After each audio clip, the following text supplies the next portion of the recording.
नमस्कार दोस्तों, मेरा नाम डॉक्टर विपुल अग्रवाल है। मैं फिजिकल मेडिसिन एंड रिहेबिलिटेशन यानी भौतिक चिकित्सा एवं पुनर्वास चिकित्सा का विशेषज्ञ हूँ और इस समय अपोलो हॉस्पिटल इंदौर में पेन मैनेजमेंट और रिहेबिलिटेशन सर्विसेज का स्पेशलिस्ट हूँ। जैसा कि अभी देख रहे हैं हम, लॉकडाउन अभी हमारे देश में चल रहा है। तो लॉकडाउन के समय लोगों को कई तरीके की परेशानियों का सामना करना पड़ रहा है। सिर्फ कोरोना से रिलेटेड संबंधी समस्याएं नहीं, दूसरी भी समस्याएं जो उनके शरीर को पहले से परेशान करती है। इन्हीं में से एक समस्या है आर्थराइटिस, या जिसे हम गठिया भी कहते हैं। दोस्तों, मई के महीने को नेशनल आर्थराइटिस अवेयरनेस मंथ कहा गया है, मतलब गठिया जागरूकता महीने के रूप में मनाया जाता है। आर्थराइटिस क्या होता है? आर्थराइटिस दो अक्षरों से बना है, आर्थ यानी जोड़ और आइटिस मतलब सूजन। जोड़ जहां पर दो हड्डियां जुड़ती है उसे आर्थो बोलते हैं, आर्थ्रोस बोलते हैं, और आइटिस उसकी सूजन। तो आर्थराइटिस मतलब जो जोड़ों की सूजन होती है उसे हम आर्थराइटिस बोलते हैं। इस समय काफी सारे मरीज हैं जो विभिन्न किस्म के आर्थराइटिस से परेशान है। आर्थराइटिस कितने किस्म का होता है इस सब विषय में मैं नहीं बात करूंगा। मैं सिर्फ जनरल ये बताना चाहूंगा कि इस समय यदि आप आर्थराइटिस से परेशान हैं तो क्या क्या सावधानियां बरत सकते हैं जिससे आपकी परेशानियां कम हो। आर्थराइटिस में जो सबसे पहली चीज इंपॉर्टेंट है, हमारी दवाइयां। दवाइयों को मैं सबसे पहले इस समय इसलिए डिस्कस कर रहा हूं क्योंकि दवाइयों को लेकर लोगों के मन में काफी किस्म के संशय रहते हैं। आर्थराइटिस में जो दवाइयां यूज होती है उनमें कई किस्म की दवाइयां होती है, पर जो दो मेजर टाइप की दवाइयां होती है उनमें से एक होती है पेन किलर, जिसमें हमारे पैरासिटामोल, ट्रेमेडोल इस टाइप की दर्द निवारक दवाइयां आती है, या एनसेड जो हमारे दर्द, जोड़ों के सूजन और दर्द दोनों को कम करती है। दूसरी किस्म की दवाइयां जो आती है उन्हें हम सीसा डोआ ड्रग्स बोलते हैं या डीमार्ट्स बोलते हैं।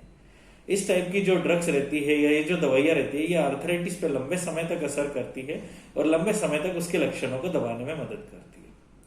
तो इस समय गोलियों से रिलेटेड संबंधी आपको जो सावधानियां रखनी है, सबसे पहली चीज, जो आपको डॉक्टर ने पहले से दवाइयां लिखी हुई हो उन्हीं में से दर्द की दवाइयां लेने की कोशिश कीजिए। डॉक्टर ने जो आपको दवाइयां बताई है वो आपकी समस्याओं को समझ के बताई है, तो उसके हिसाब से जो पेन किलर आपके लिए सबसे सुटेबल होगा वही लीजिए। यदि आपको एक लेनॉल या पैरासिटामोल की गोली लिखी हुई है तो आप वही लीजिए। ट्रेमेडोल अगर आपको लिखा हुआ है तो वो लीजिए। यदि कोई एनसेड लिखा हुआ है, जैसे कि आइबुप्रोफेन हो गया, डाइक्लोफिनेक हो गया, जिसे हम वोवेरान, ब्रूफेन अलग अलग गोलियों के नाम से जानते हैं, यदि इस किस्म की दवाई आपको दी गई है तो उस किस्म की दवाई को काफी सावधानी से लेना जरूरी है। आप उसकी एक नियमित डोज लीजिए। कोशिश कीजिए कि इनका सेवन कम से कम रखें। गर्मी का समय है, इनके साथ में पानी का इंटेक अच्छा रखें ताकि आपकी किडनी पर लोड नहीं पड़े, और जो दवाई की डोज दी गई है उसके साथ में कोई ना कोई सा एंटासिड जो आपको प्रिस्क्राइब किया गया हो लेते रहे ताकि पेट में जलन, एसिडिटी आदि नहीं हो। दूसरी ड्रग्स जो हमारी डीमार्ट्स होती है अलग अलग किस्म के आर्थराइटिस में, या सीसा डोआ ड्रग्स बोलते हैं, स्लो एक्टिंग ड्रग्स रहती है। ये वाली दवाइयों की एक पर्टिकुलर डोज रहती है। यदि आपको लगता है कि आपको पहले से ये दवाइयां चल रही है और इस समय पर यदि आप इन दवाइयों को कंटिन्यू रखना चाहते हैं तो उनकी वही नियमित डोज कंटिन्यू कीजिए जो आपको डॉक्टर ने बताई है। इन गोलियों के साइड इफेक्ट्स कंपैरेटिवली कम होते हैं। इनके साइड इफेक्ट्स को, प्रोफाइल को देखते हुए ही आपको प्रिस्क्राइब किया जाता है, और आप चाहें तो इन्हें लंबे समय तक भी ले सकते हैं। तो अपने चिकित्सक से संपर्क करके इन गोलियों को और एक्सटेंड कर सकते हैं। दूसरी जो चीज है हमारे लिए जो आर्थराइटिस के इलाज में है वह है मूवमेंट। दोस्तों, आर्थराइटिस का जो डिसऑर्डर है ये इन्फ्लेमेटरी होता है, सूजन की वजह से होता है, और मूवमेंट इज मेडिसिन, मतलब जितना आप चलते हैं उतना ही वह दवाइयों की तरह असर करता है। तो मूवमेंट इज मेडिसिन मतलब आप जितना अपने आप को फिजिकली इस समय एक्टिव रखते हैं, आपको कुछ एक्सरसाइजेस बताई होगी, कुछ मसल की स्ट्रेचिंग एक्सरसाइजेस, कुछ मांसपेशियों को ताकत देने की एक्सरसाइजेस, तो उन सब एक्सरसाइजेस को कंटिन्यू करिए। ऐसा मत सोचिए गर्मी का समय है, हम सेक नहीं कर सकते, हम अभी ठंडा बर्फ का सेक नहीं कर सकते, हम गर्म का सेक नहीं कर सकते, मौसम में ऐसा है, घर में ये परेशानी। बट सिकाई और कसरत यदि आप नियमित तौर पर करते हैं तो आपकी दवाइयों की जरूरत कम होती है, आपके लक्षण भी कम होते हैं और आप आर्थराइटिस को आगे फ्लेयर होने से रोक सकते हैं। तीसरा, जैसा बताया मैंने अभी, गर्म और ठंडे का सेक। मोस्टली गर्म का सेक कहा जाता है यदि आपके आर्थराइटिस का फ्लेयर नहीं है, पर यदि आपके किसी जोड़ में ज्यादा सूजन आ रही हो, आपको लग रहा है कि उस पर नुकसान ज्यादा पहुंच रहा है, तो बर्फ का सेक करिए और उस जोड़ को आराम दीजिए।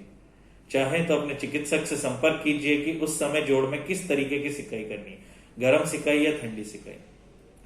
कुछ मरीजों को हम स्पेशल असिस्टिव डिवाइसेस, स्प्लिंट्स, पट्टे, ये सब चीजें देते हैं, तो आप उन सबको कंटिन्यू कर सकते हैं। यदि आपको चलने के लिए एक स्टिक की जरूरत है तो उसका सहारा लीजिए। यदि आपको किसी टाइप का स्प्लिंट या नी कैप या नी का कोई सा स्प्लिंट दिया हुआ है तो वो पहनिए।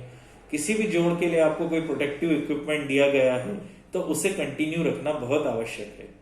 वह आपके जोड़ को और नुकसान पहुंचाने से बचाएगा, और साथ ही साथ में जब लॉकडाउन खत्म होगा या जब आप अपने चिकित्सक से संपर्क कर पाएंगे तो उस समय आपको ज्यादा परेशानियों का सामना नहीं करना पड़ेगा। इसके अलावा हमारे कुछ मरीज रहते हैं जिन्हें हमने इंजेक्शन लगाया है, जिन्हें हमने जोड़ों के अंदर इंजेक्शन दिया है, नसों का ब्लॉक लगाया है, उनका पीआरपी एक थेरेपी होती है वो की हुई है, या कुछ मरीज है जिनकी सर्जरी हुई है।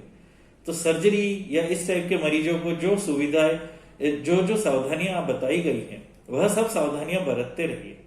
उन सावधानियों में बार बार नियमित रूप से बदलाव होते हैं, तो अपने चिकित्सक से संपर्क कीजिए और उन बदलावों के बारे में जानिए कि किन बदलावों को करके आप अपने जोड़ों को और सुरक्षित रख सकते हैं। एक और चीज, अपनी डाइट, आपका रेगुलर एक्टिविटीज, ये दोनों चीजें आपके लिए नियमित तौर पर रखना जरूरी है। लॉकडाउन के समय चीजों का मिलना बहुत मुश्किल है, आपको खान पीन में फर्क आने लगा है, आपके स्वास्थ्य पे अलग अलग किस्म के असर आ सकते हैं।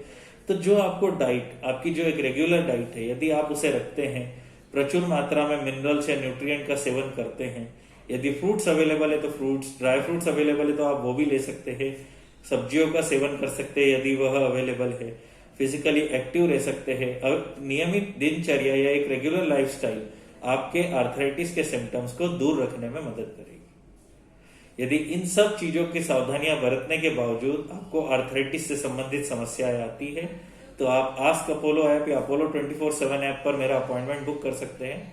मेरा नाम डॉक्टर विपुल अग्रवाल है, मैं पेन मैनेजमेंट और रिहेबिलिटेशन का स्पेशलिस्ट हूँ। आप अपोलो 24/7 ऐप पर मेरा वर्चुअल अपॉइंटमेंट बुक कर सकते हैं, या यदि आप चाहें तो अपोलो हॉस्पिटल विजयनगर में रोज शाम को 4 से 7 बजे के बीच में आप हॉस्पिटल में आके परामर्श ले सकते हैं। हमारा हॉस्पिटल ग्रीन कैटेगरी हॉस्पिटल है। आपको सेफली और सिक्योरली पूरी तरीके से स्क्रीन करके मेन हॉस्पिटल में प्रवेश दिया जाता है, जहां पर संक्रमण होने का खतरा बिल्कुल नगण्य है। इसी बीच आप अपने स्वास्थ्य का ध्यान रखिए। उम्मीद करेंगे कि कोरोना के इस लॉकडाउन के खत्म होने के बाद और बीमारी के थोड़े से थम जाने के बाद आप सब वैसे ही सुरक्षित और स्वस्थ रहेंगे जैसे पहले थे। धन्यवाद, कृपया ध्यान रखिए।